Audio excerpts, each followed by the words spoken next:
안녕하세요. 네, 배우락의 대기 강사 구경입니다.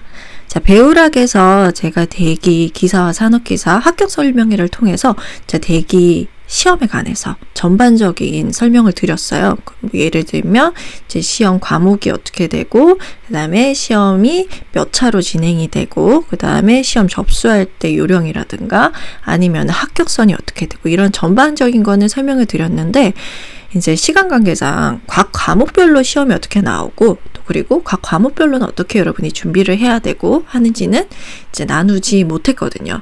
그래서 각 과목별로 더 자세하게, 그리고 출제 경향과 합격 전략 등을 이 영상으로 같이 나눠보려고 합니다.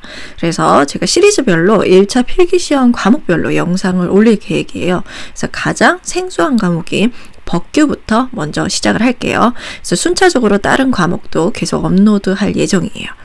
이 영상이 그래서 대기 환경기사나 산업기사를 보시는 분, 혹은 알아보시는 분, 관심이 있으신 분, 그런 분 한 분한테라도 도움이 됐으면 좋겠습니다.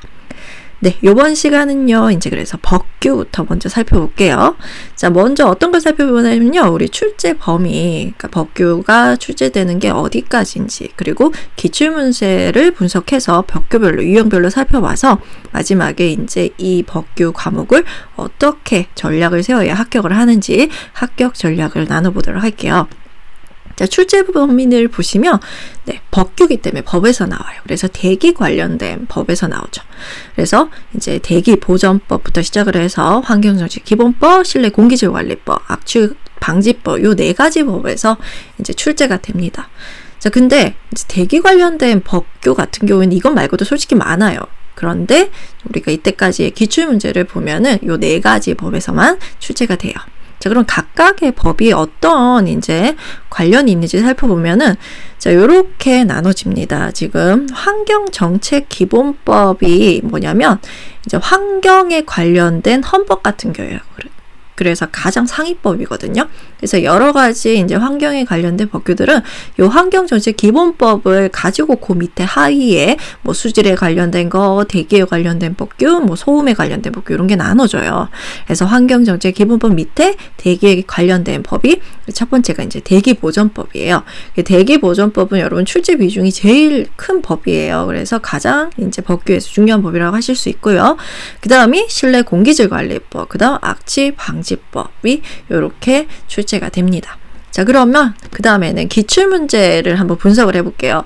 우리 법규별로 먼저 살펴볼게요. 앞에서 지금 4가지 출제되는 법을 봤는데, 자, 대기환경 기사 지금 17년부터 19년 3년치 기출문제를 보면은요, 지금 가장 많이 출제되는 거는 어디예요? 네, 대기환경보전법이에요. 그래서 보통 이제 한 과목이 20문제죠. 20문제 중에 한 14문제 정도가 우리 대기환경보전법에서 나온다고 보시면 돼요. 그러니까 굉장히 출제 빈도가 높아요. 한 4분의 3 정도, 75% 정도입니다.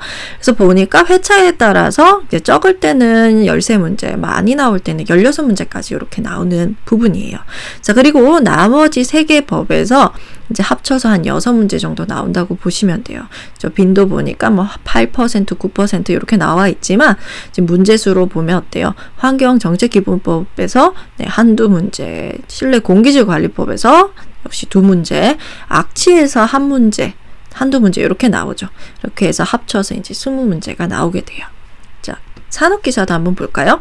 산업기사도 역시 마찬가지예요. 가장 많이 나오는 거는 문제수 한 16문제 나오는 대기환경보전법. 우리 기사보다는 한 문제가 더 많네요. 그죠?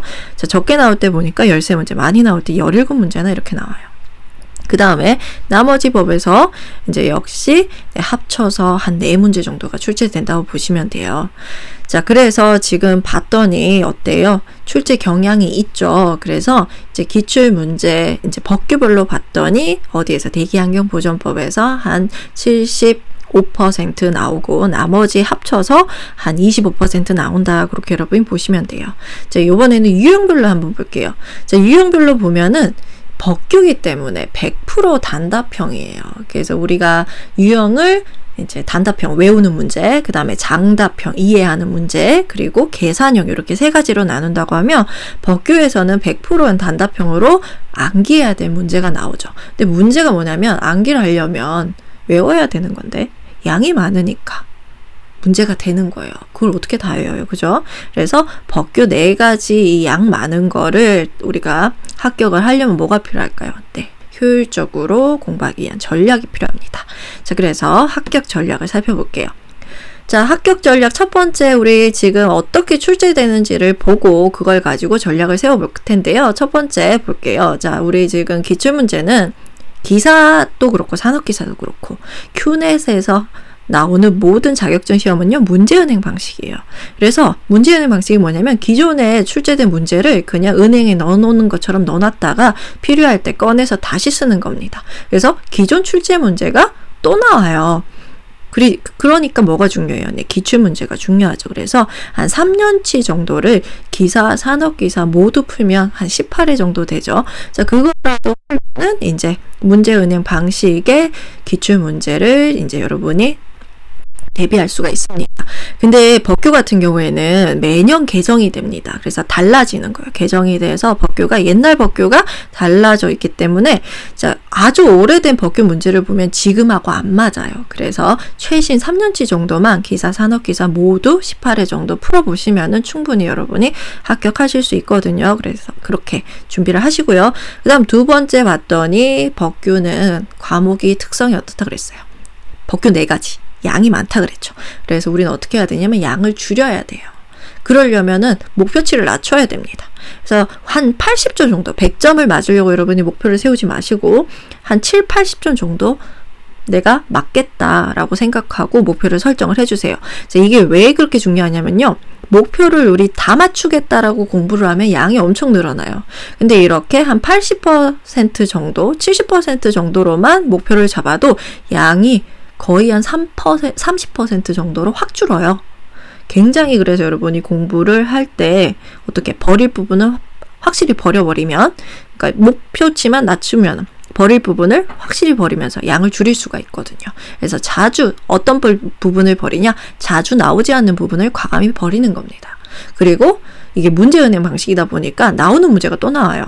그래서 뭐가 있냐면은 자주 나오는 빈출, 기출 부분이 있어요. 그래서 빈출, 자주 나오는 기출 문제는 이제 우리가 체크를 해서 반복적으로 학습을 해서 그 부분을 우리가 확실히 이 문제만 나오면 맞출 수 있도록 해야 되는 거죠. 자, 그러면은 우리 아까 기출 문제를 봤는데 법규별로 보니까 한 75%는 어디서 대기환경 보전법에서 나왔고 25%는 나머지 3개 법규에서 나왔잖아요. 그래서 이렇게 빈출, 출제 경향에 따라서 지금 보면은 출제가 많이 되는 대기환경 보전법과 적게 되는 법규를 따로 보셔야 돼요. 따로 전략을 세워서 보는 거죠. 자, 많이 출제되는 애들은요, 자주 봐줘야 돼요. 어떤 부분을? 많이 나오는 부분을. 근데 기타 법규 같은 경우에는 많이 안 나오니까 버리려면 여기서 버려야 돼요. 그래서 자주 나오는 부분 몇 개만 여러분이 챙기고 나머지는 그냥 과감히 다 버리시는 겁니다. 왜냐하면 출제 비중이 그렇게 높지 않기 때문에 그런 거예요. 그래서 그렇게 법규별로 여러분이 전략을 설정을 하시고요. 자, 그 다음 유형으로 보면은 법규는 100% 암기하는 단답형 문제예요. 그래서 암기를 하되 어떻게 쉬운 암기법을 가지고 여러분 공부를 해주셔야 돼요. 그래서 뭐 앞자리만 따서 외운다던가 이런 방법을 어떤 방법을 통해서든 여러분이 쉽게 외울 수 있게 공부해 주시고요. 자, 그래서 그렇게 하려면 기출문제에서 역시 빈출 부분이 어딘지 아셔야 되겠죠. 그래서 기출문제 18회를 철저하게 풀이를 해서 많이 나오는 빈출 부분을 쉬운 암기법으로 외워주시면 되시겠습니다. 자, 그러면 어디가 그럼 빈출 부분이냐 봐야 되겠죠. 먼저 우리 기타법 출제 범위 25% 되는 기타법 3개 볼게요. 자, 여기에서는 지금 여기 나와 있는 거 빼놓고는 나머지 다 버리셔도 됩니다. 이 부분만 보시는 거예요. 환경정책기본법에서는 대기환경 기준 매번 한 문제씩 나오고요. 그리고 용어에 관해서도 나올 수 있어요. 그 다음에 실내공기질관리법은 조금 많죠. 항목이 5가지예요. 그래서 표 5가지 정도 여러분 외워주셔야 돼요. 보니까 권고기준이 2개가 있는데 실내공기질 권고기준도 있고 신축 공동주택의 권고기준도 있어요. 그래서 나눠서 여러분 이렇게 봐주십니다. 그리고 악취에서도 역시 여기 나와 있는 4개 부분만 여러분 외워주시면은요. 여러분 그 25% 출제되는 게 다 거의 대부분 요 범위에서 나와요. 그래서 요 부분을 맞추면 우리가 25% 정도 문제는 맞출 수 있는 겁니다. 자, 그 다음 가장 많이 출제되는 대기환경 보전법 같은 경우에는 여기 보니까 항목이 좀 많죠. 아무래도 많이 출제되다 보니까 출제 비중이 높다 보니까 여러분이 공부할 범위도 당연히 높을 수밖에 없는데요. 지금 여기 나와 있는 부분은 거의 매 시험에 나오는 문제라고 보시면 돼요. 그래서 여기 나와 있는 부분은 못해도 2회에 한 번씩은 꼭 나오는 부분이기 때문에 반드시 챙기셔야 되는 부분이에요. 그래서 우리 앞에서 봤던 세 가지 이제 여기 기타 세계법에서 25% 맞추고 그 다음에 대기환경보전법에서 또 한 40% 혹은 뭐 50%만 맞춘다고 하더라도 어때요? 우리 목표했던 75점 80점은 맞출 수 있거든요. 그러니까 여러분이 지금 이제 법규 같은 경우에는 이제 결론적으로 어떻게 하는 거예요? 네, 기출 문제를 분석을 해서 가장 잘 나오는 빈출 부분을 공략을 하되 어떻게? 네, 최신 기출 3년치를 통해서 이렇게 맞추는 걸로 연습을 해주시면 됩니다. 자, 그래서 지금까지 우리 법규의 출제 경향과 합격 전략을 나눠봤어요. 그래서 우리가 법규 부분을 이제 공부를 하는 데 있어서 여러분이 지금 이 영상이 여러분께 도움이 됐으면 합니다. 네, 저는 항상 여러분의 합격을 응원합니다. 네, 저는 또 다음 영상에서 뵙도록 할게요.